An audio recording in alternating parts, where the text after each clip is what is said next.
ये हेलो दोस्तों, good morning, हाय। कैसे हैं आप सब? आए सब लोग बहुत ज़्यादा बढ़िया हो गए। मैं भी बहुत अच्छी हूँ। तो सुबह के बजे हैं 5, तो आप सभी का स्वागत है हमारे न्यू ब्लॉग में। तो आज मैं जा रही हूँ अपने गांव जाने से पहले मैं आई किचन में आके देखा, भाई साहब मेरी मम्मी ने सुबह सुबह 5 बजे आलू की सब्जी रेडी कर चुकी थी। यहाँ पे आलू की सब्जी और चाय रेडी कर चुकी थी। उसके बाद मैं आई बाहर बाहर आके देखा, इतना ठंडा ठंडा मौसम तो थी, ठंडी हवा चल रही थी। और यहाँ पे मेरे पापा और मेरा भाई खड़ा था। ये गुस्से में मुझे इसलिए देख रहा था क्योंकि इसे बहुत जल्दी उठा दिया गया, इसलिए तो इतनी गुस्से में खड़ा हुआ था। और यहाँ पे मेरी बहन नहाने की तैयारी कर रही थी। उसके बाद मैं गई रूम में जाके मैंने अपना बैग पैक कर लिया, क्योंकि सारे बैग पैक हो गए थे, बस मेरा ही रह गया था, तो मैंने कर लिया। उसके बाद मैं बेचारी नहाने, तो मैंने कहा कि मैं ये वाला ड्रेस पहनूंगी, हल्का भी अच्छा भी लगेगा। उसके बाद हम लोग सबने सामान, हमारा सामान इतना हो गया था भाई साहब, हमें ऐसा लगा था कि हम सामान के ऊपर बैठे या सामान को अपने ऊपर रखें। ऐसा लगा हम नकलो छोड़ के जा रहे हूँ। तो हम लोग बैठ गए, आराम से पहुँच गए, जा रहे थे हम लोग रास्ते, बड़ा मज़ा आया, ठंडी ठंडी हवा चल रही थी। और रास्ते में बिल्कुल कोई ट्रैफिक नहीं था। 5 बजे हम लोग निकल चुके घर से। हम लोग यहाँ स्टेशन पे ऐसा लगा कि कोई है ही नहीं, कोई भी नहीं था। हम ही लोग थे, बहुत कम लोग थे, ऐसा लग ही नहीं था। और हम लोग यहाँ पे खड़े ट्रेन का इंतजार कर रहे थे। ये लोग सब लोग खड़े थे, मेरे पापा वापा सब लोग खड़े, यहाँ पे मेरी मम्मी बैठी हुई थी। और मेरी मम्मी का लुक तो अलग ही लग रहा था। तो फिर इन लोग को लगी भूख, तो इन लोग समोसा खाने लगे। और मुझे समोसा बिल्कुल नहीं पसंद थी, एक तो इतनी गर्मी, उस ऊपर से समोसा बिल्कुल मुझे नहीं पसंद। इन्होंने मुझे खाने को दिया पर मैंने नहीं खाया। उसके बाद भाई साहब इतना वेट करने के बाद ट्रेन आ ही गई। और जैसे ट्रेन आई इतनी भीड़ लग चुकी, हम लोग अपना सामान पकड़ रहे, कहीं बहुत से इतनी भीड़ थी, लेकिन हमने देखा ट्रेन खाली, पर खाली तो दिखी नहीं रही थी, पूरी भरी हुई ट्रेन थी। हमें लगा बैठने को नहीं मिला, और वही हुआ।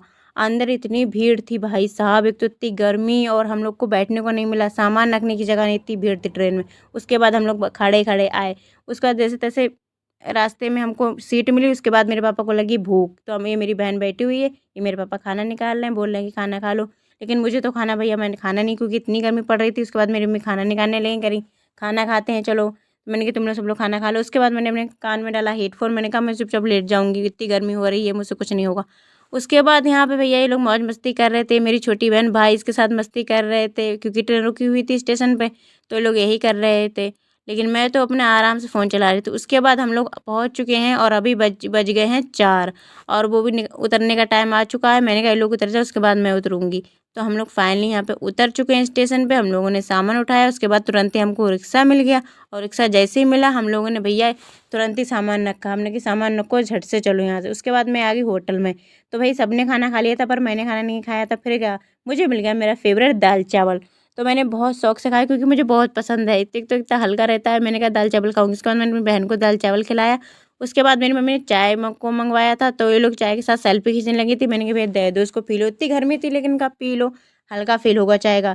तो मैंने चाय पी ली, बहुत हल्का फील हुआ। उसके बाद हम लोग निकल चुके हैं, रास्ते में थी ठंडी हवा चल रही थी, तो हम लोग बैठे हुए थे रिक्शे में। और भाई साहब जैसे ही गाँव आओ, गाँव आने का एक ही पता है कि पेड़ पौधे दिख जाते, इतने सारे पेड़ पौधे थे, खेत थे, बड़ा मज़ा आया यहाँ पे। इतनी यहाँ पे गाना बज रहा था, इसमें बड़ा मज़ा आया। हम लोग नाचते गाते हुए आए, इतना अच्छा लग रहा था। रास्ते में ऐसा लग रहा था कि कुछ टाइम यहीं बैठ जाओ। तो हम लोग यहाँ पे आ रहे थे, और रास्ते में हमको मिली इतनी बड़ी नहर। तो ये जैसी नहर भी पूरी एकदम भरी हुई नहर थी, हमें लगा अगर इसमें कोई गिरा तो वो डूब ही जाएगा। भाई साहब सचमुच इतनी सारी भरी हुई थी, इसको देख के ही डर लग रहा था। हम लोग तो आ रहे थे, देख रहे थे, लेकिन हम लोग तो देख ही रहे थे, लेकिन यहाँ पे इतने सारे बच्चे लोग कूद रहे थे। ये देखो कूद रहे थे, नहा रहे थे, लेकिन इन लोग को तैरना आता, हम लोग को तैरना नहीं आता। तो रास्ते में आते थे, मुझे दिख गया मेरा स्कूल, जहाँ पे मैं बहुत साल पहले पढ़ती थी। भाई साहब पुरानी यादें ताज़ा हो गई। तो ये मेरा बहुत पुराना स्कूल है, ये यहाँ पे मैं पढ़ती थी, दूसरी क्लास में थी जब मैं इसमें पढ़ती थी। तो हम लोग फाइनली अपने गाँव पहुँच चुके। तो ये है मेरा घर। ओल्ड है, पर क्या करें, हमारे लिए तो गोल्ड है, अपना घर तो अपना ही होता है। तो भैया हम लोग आ चुके हैं, यहाँ पे सफाई भी होने लगी है। तो यहाँ पे मेरी बहन है, जो कि डाकू बन के सफाई करने लगी है, झाड़ू लगाने लगी है। और यहाँ पे जो हमारी मैडम है, ये जो विनीत है मेरा भाई, ये गाना बजाने लगा था, कह रहा था गाना बजा दो तो अच्छा होगा। ये यहाँ पे आके बेहोश होकर लेट गई, क्योंकि इनसे कुछ नहीं होने वाला। और यहाँ पे मेरे पापा सफाई करने थे, मम्मी बैठी हुई थी, पर मैं तो आराम से लेटी थी, ये बैग उठा रही थी।